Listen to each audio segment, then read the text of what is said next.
Olá, meus amigos. Como eu prometi, né? Eu vou continuar me esforçando para postar mais de um vídeo por semana, para poder contar as histórias e não deixar acumularem muitas, tá bom? Hoje nós vamos conhecer a história de um brasileirinho querido. Eu fiquei muito feliz quando eu li a história dele, porque ele é um adolescente, né? E ele nunca foi mormon, mas a experiência dele na igreja dele é parecida com a de tantos adolescentes na igreja mórmon e em outras igrejas que se dizem ser cristãs, mas têm muita dificuldade em praticar o cristianismo. Então ele fala o seguinte: Olá, Vânia. Eu me aprofundei em seu canal há algumas semanas. Tenho apenas 15 anos de idade. Porém, sempre fui muito questionador e muito pesquisador. Eu nunca fui mormon, mas desde nascença fui de uma determinada igreja. Eu prefiro não citar o nome da igreja, tá? Porque eu não quero que a pessoa sofra represália caso, né, identifiquem quem ele é. Sempre prestava atenção nos cultos, pois fui ensinado assim. Então fui crescendo na religiosidade. Tinha cargos, cantava, orava lá na frente, já preguei. Eu cheguei até a ser professor da escola sabatina, escola bíblica. Minha família, por parte da minha mãe, é toda dessa igreja. Eu via neles o orgulho de ver o jeito que eu era. Eles me olhavam como se eu fosse um exemplo e eu gostava disso. Eu era aquele tipo de pessoa chata. Quem falasse mal da minha igreja, eu chegava e podia passar horas falando. Pois é, eu era assim, na internet, no YouTube, nas redes sociais em geral e até pessoalmente. Eu realmente acreditava que a minha igreja era a igreja remanescente de Deus dos últimos dias. Mas, ou em outras palavras, né? Ele acreditava que a igreja dele era verdadeira, tá? Mas algo começou a me incomodar durante um tempo. Minha puberdade chegou. Eu descobri que eu sentia atração por garotos, mas fiquei com medo. Eu achava que era coisa do diabo. Eu tive que contar à minha mãe. Eu contei e imediatamente o pastor da igreja foi chamado e também outros irmãos lá. Ficamos conversando sobre o que eu sentia e depois disso, passados uns 30 a 40 minutos orando, cada um fazia uma oração. Eu fiquei tão triste, chorei muito no meu quarto, chorei demais. Tinha vezes que eu passava a noite acordado, orando a Deus, pedindo a Ele que tirasse esse sentimento de mim. Eu sofri muito. Nada daquilo passava. Lógico, pois eu não era o problema. Então fui proibido de cantar, de ser o professor, fui proibido até de fazer uma pequena oração no púlpito. Fiquei muito triste. Havia pessoas que me zoavam e até perguntavam do que eu gostava. Mas eu ainda assim achava que a igreja era correta e detinha a verdade. O pastor chegou a dizer à minha mãe: se ele não melhorar, você terá que levá-lo para a casa do pai dele, em Recife. Falou isso, pois, segundo a igreja, em uma casa santa não pode haver impurezas. E entre parênteses ele coloca: eu. Eu era suposta impureza. Depois de um tempo, minha mãe se divorciou do meu antigo padrasto e voltamos para Recife. Eu pensei, um novo recomeço, 2017, vamos lá. Eu continuei na igreja. Tudo em relação à minha orientação sexual, eu parecia me odiar por isso. Pensava, vou viver sozinho para sempre? Eu continuava nessa, até que conheci o meu primeiro amor, que também era da igreja, mas isso é outra história. Esse primeiro amor foi alguém que indiretamente me mostrou que eu deveria me amar da maneira que eu sou. Mas ok, eu comecei então em 2019 a me questionar, mas eu comecei a ouvir o lado dos outros. Eu ainda estava presa na religião, mas durante um tempo fiquei sem ir, pois estava na casa da minha avó. E parece que quando a gente que e parece que quando a gente fica fora da igreja, a gente se questiona mais. A gente vê o quanto se tem para explorar. Então comecei a estudar mais sobre diversas coisas, coisas que a minha igreja jamais contaria. E também comecei a entender que eu sou o verdadeiro templo de Deus. Ele habita aqui e em todos nós. Eu então me preocupei tanto em ir para a igreja. Aliás, desculpa. Então não me preocupei tanto em ir para a igreja, ou não. Até que em mim formou-se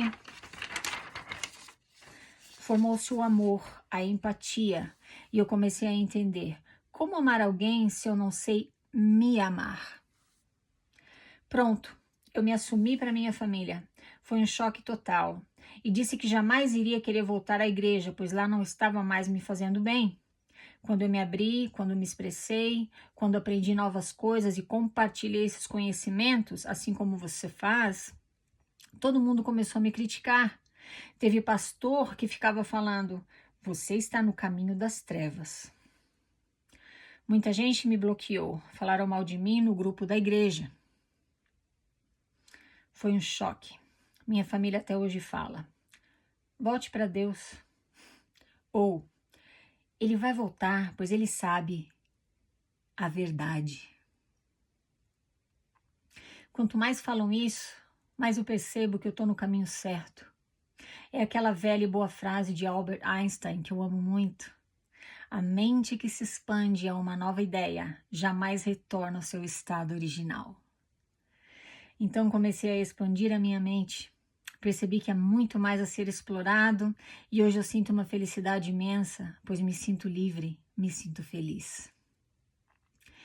Querido, muito, muito, muito obrigada por mandar a tua história para nós. Você é um jovem de 15 anos de idade,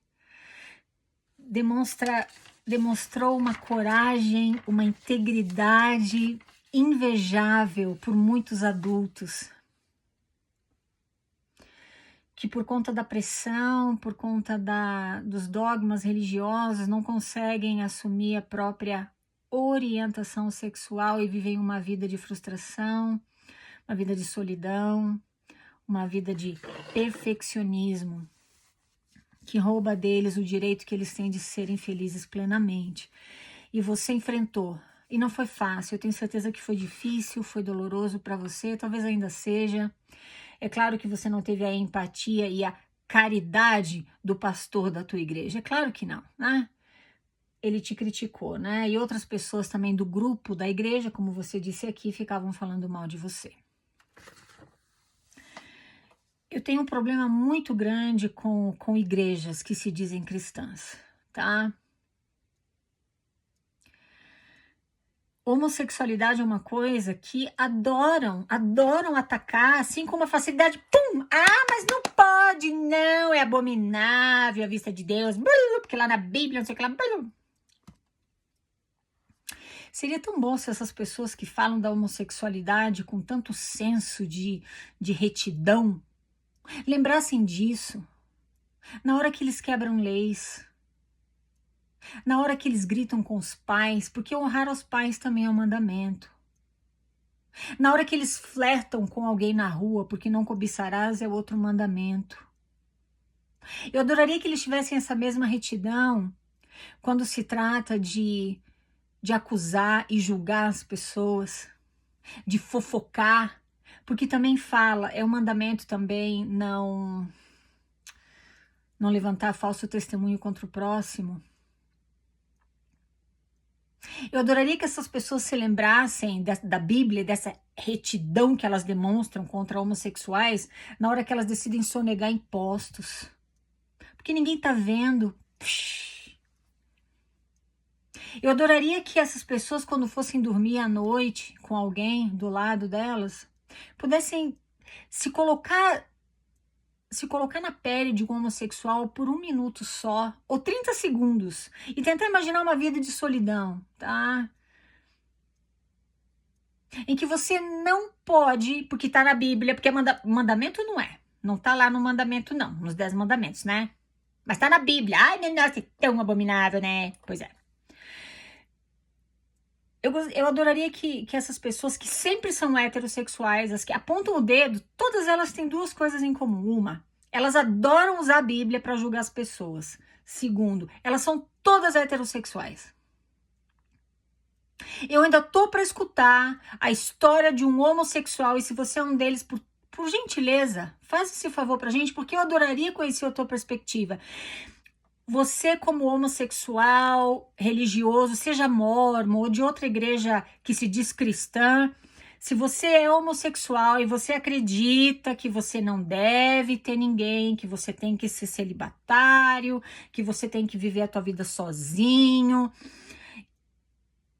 e que você está extremamente feliz por conta disso, que quando você sente desejo sexual, você imediatamente domina e a tua vida segue sem nenhuma frustração. Conta pra gente a tua experiência de absoluta felicidade no celibatário, que é sinônimo de solidão.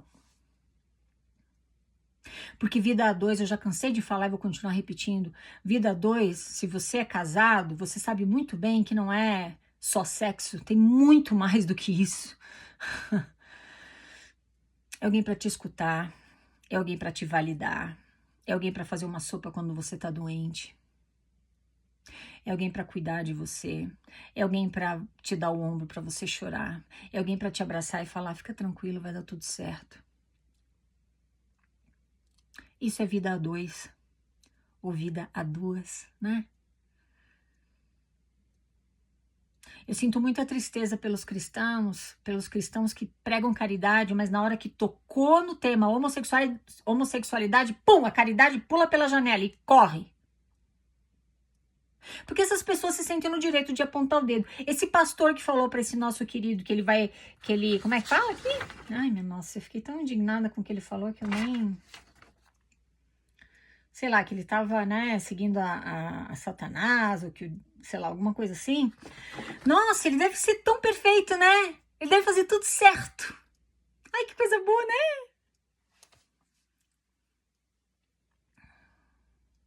Falta humildade, falta caridade, falta visão, falta principalmente empatia. Eu acho isso muito triste, muito triste. Porque você se auto-justifica para cometer tuas falhas, para cometer teus erros como ser humano, você se justifica, né? Ah, mas eu gritei porque eu tava nervosa também, né? Ah, mas eu não devolvi o troco que me deram errado porque também, né? O que tem, né? Eu tava precisando, acho que foi Deus, né, que fez o caixa se enganar no troco e eu fiquei com o troco, pra mim foi uma bênção na minha vida. Meu Deus do céu.